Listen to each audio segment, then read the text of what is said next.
Hi, I'm Josh Shapiro, Chairman of the Montgomery County Board of Commissioners, and I'm coming to you today from the Willow Grove Fire Company, right here in the heart of Montgomery County. First, I want to thank you for your service to the people of Montgomery County and the Commonwealth of Pennsylvania. Your willingness to be a first responder, your willingness to train and educate and be prepared for any situation is something that we all very much appreciate. You know, right here in Montgomery County, thanks to a unique partnership between the Willow Grove Fire Company, the Upper Moreland Police Department, and the Montgomery County Department of Public Safety, we're taking education even one step further. You know, 1 in 68 children here in Pennsylvania have autism. And when first responders arrive at a scene where a child has autism, special care is needed, special instruction is needed, and special training is needed. That's why right here in Montgomery County, we've taken steps to adopt that type of training program for our first responders. I want to encourage all of you to continue with your training and to add this component to your training, to do what we're doing in Montgomery County, here in Willow Grove, and with partnership through the Upper Moreland Police Department. Again, I thank you for all that you do to keep our Commonwealth safe. I thank you for your willingness to be prepared for any situation and to make sure that our community is looked after.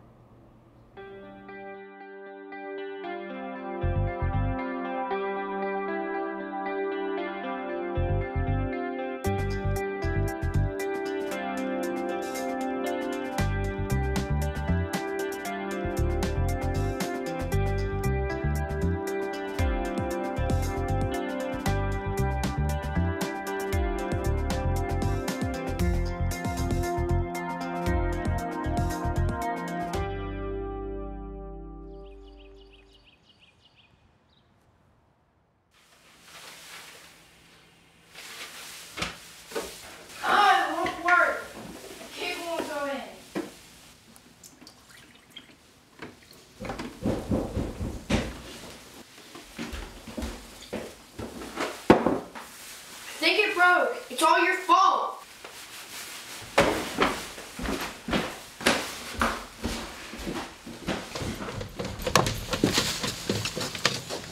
Let me see it.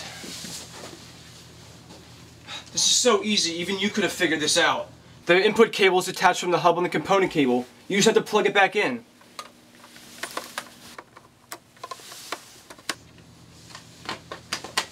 See?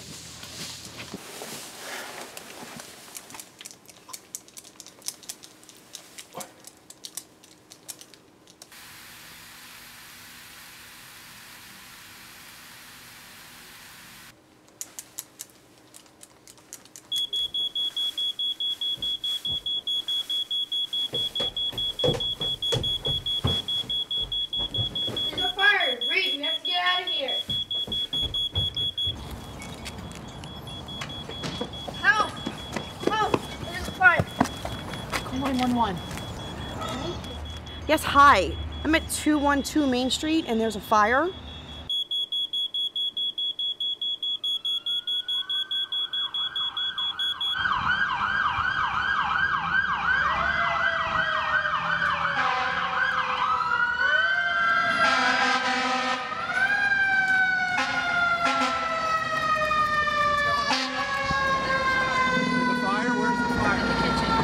Is there anybody else in the house? Where is he? He's in the basement?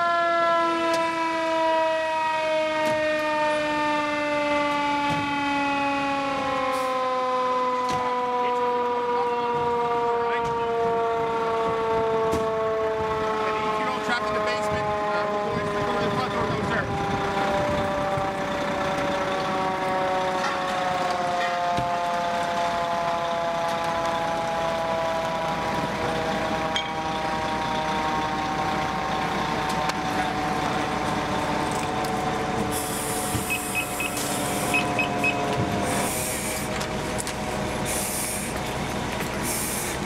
All right, you got the nozzle? Oh, here, hold on.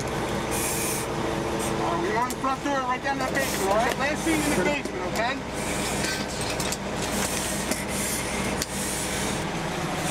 All right, you guys ready? Let's go. All right, go.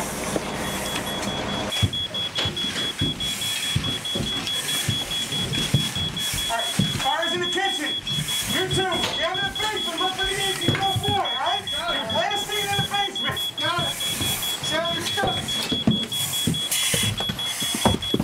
survivor gonna give it away. All right. Fire department, anybody in here? Fire department.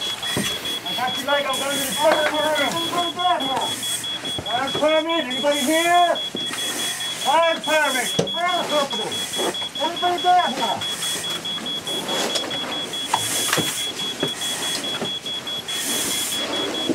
Fire department, anybody in here? All right. Open it up, let's check it out.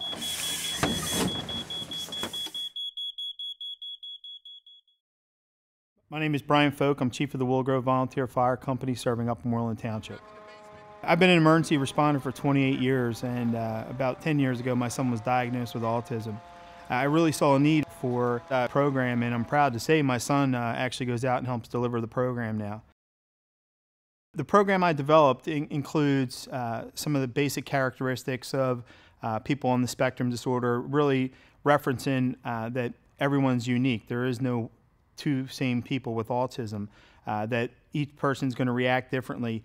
I try to tie in not only the characteristics, but how it's relevant towards the police side, how it's relevant towards the fire side, and how it's relevant towards emergency medical services, because each of those interactions would be different.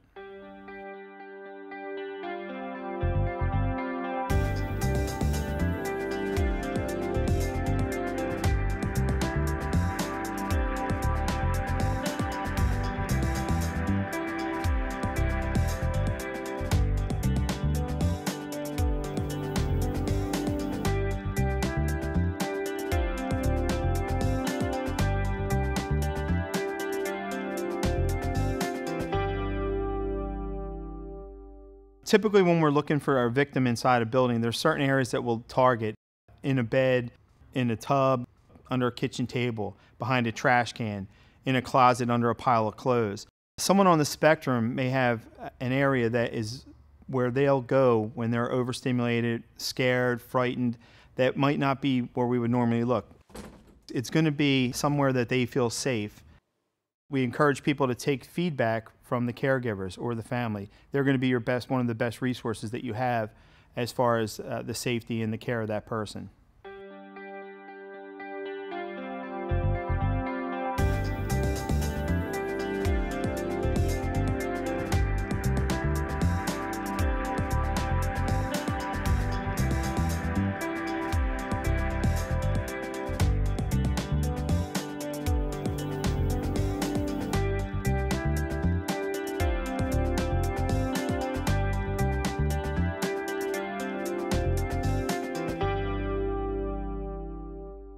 Another thing I would do that may be a non-traditional thing is if we have everyone accounted for out of the house and there's someone on the spectrum, I may have them placed in the back of a police car.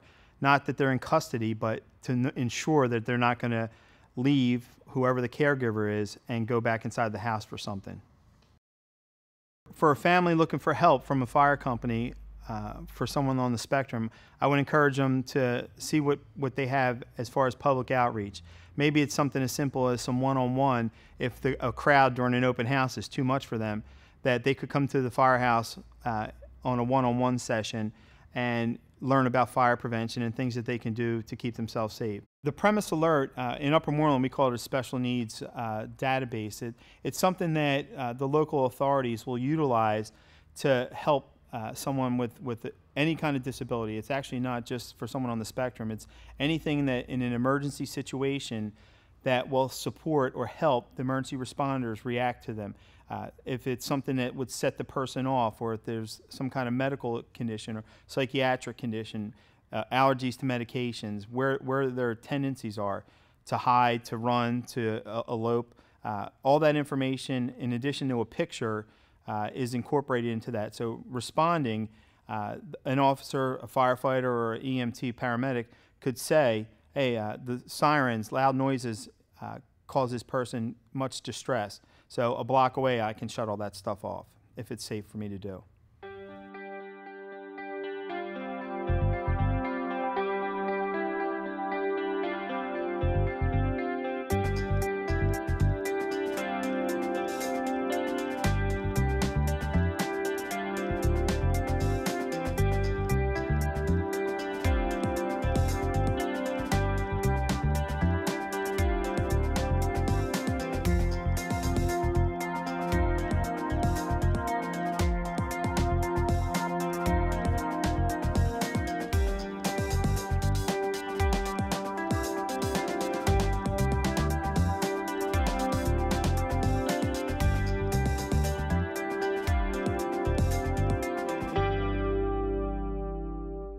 think that my greatest fear for Tommy, if we were to ever have a house fire, is that he would not remember the most critical thing, which is to get out of the house.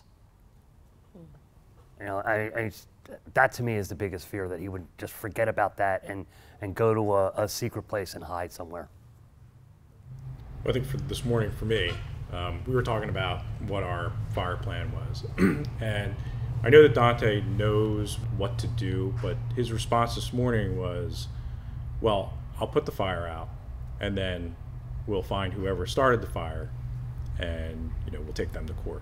So I think that part of the issue for us is, I know that he's absorbing the information when we go over the safety information, but the problem is in that high duress situation, is that actually going to come out? I mean, what do you think about that, Dante? I don't know. I mean, I still want to be able to do something.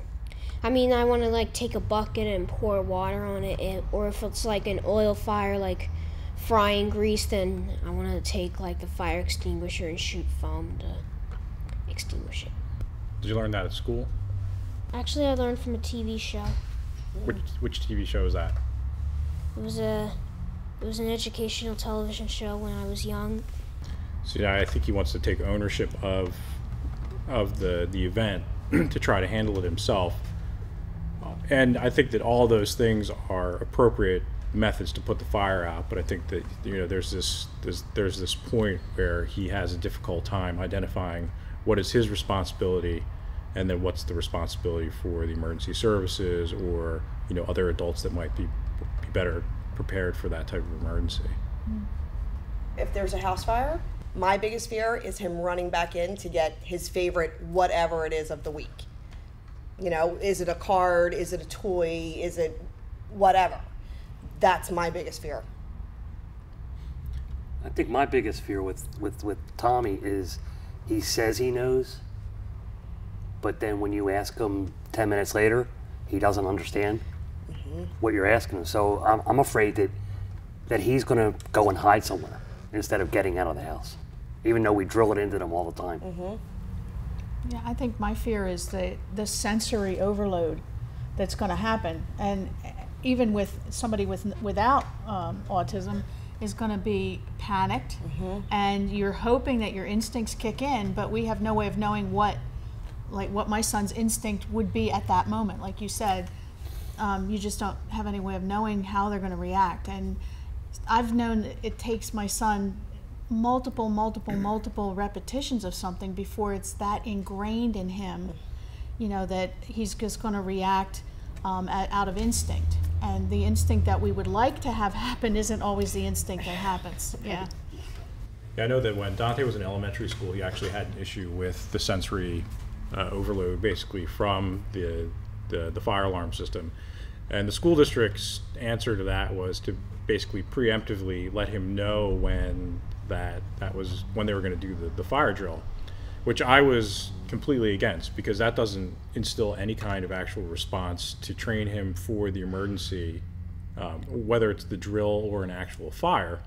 Although there was a small fire in the junior high this year, right, Dante? No, that was last year. Oh, that was last year? A radiator started smoking. I think it blew up, I'm not sure, but... And then everybody did... And then I started to after when the fire alarm sounded, I was like, wait a minute, we already had our drill. And I was like, hey, wait just a minute. This isn't a drill, it's a real fire. Were you worried, or did you feel like you knew what you were supposed to do? I knew what we were supposed to do. It was only a small fire. I find a lot of times that it's kind of like, let's just go through the paces of the evacuation procedure, and it really doesn't take into account those people who might not process that information the way that a typical kid would, if you will. Because routine is definitely something that is a comfort zone. I know for Dante, the routine makes it easier for him to process things. The problem is if we drill every week or every once a month we need to go out the front door and go to Mr. Lee's front porch, and the front door is blocked.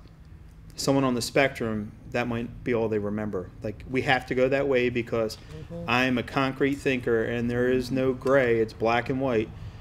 So sometimes changing it up that, okay, let's block the front door, and if the front door is blocked or you can't access it, that you can go out this sliding glass door in our house or out the kitchen door, stay in my room and open the window and call for help.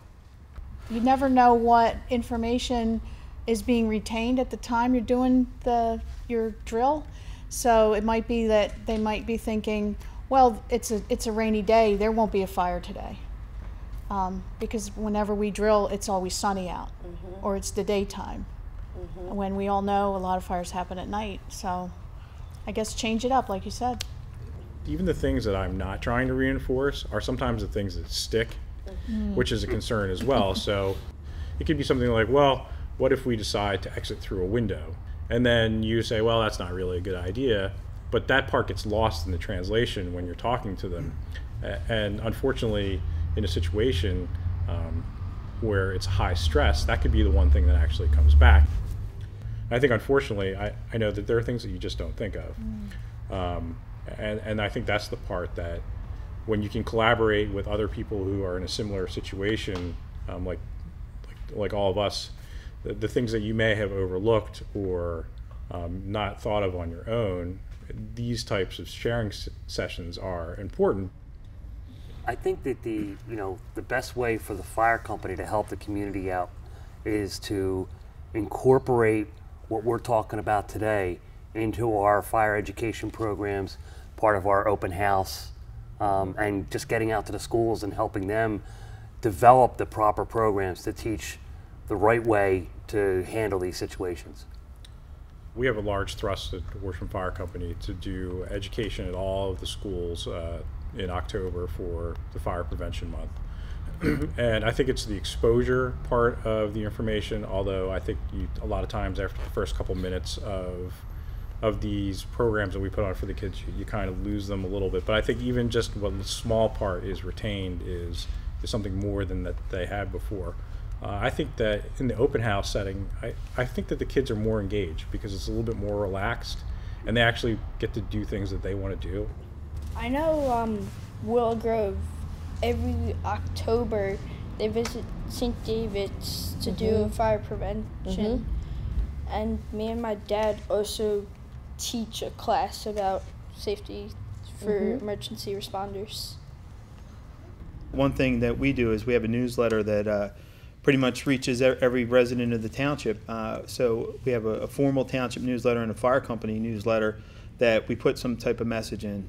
We'll be promoting whatever that, if there's an industry event that happens, we'll try to tie that into how it could affect us in Upper Moreland.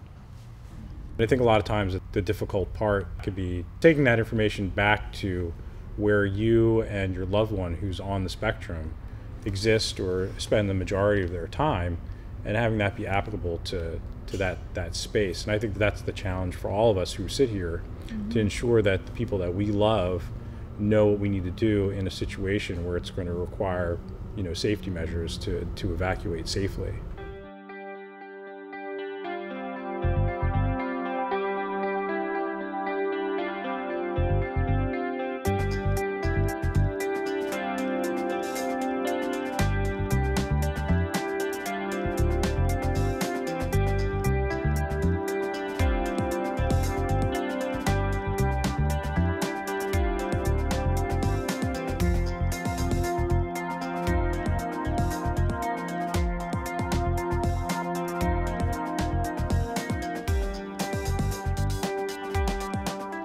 I feel emphatically that it's important that people get trained and get educated as far as how to deal with someone on the spectrum. When you look at 1 out of 68 children are now diagnosed with autism, as they get older through the adolescent, teenager, and then adult years, they're still going to be in your community. Somehow, personally or professionally, you're going to be involved with someone, and knowing how to react and work with them may save a life.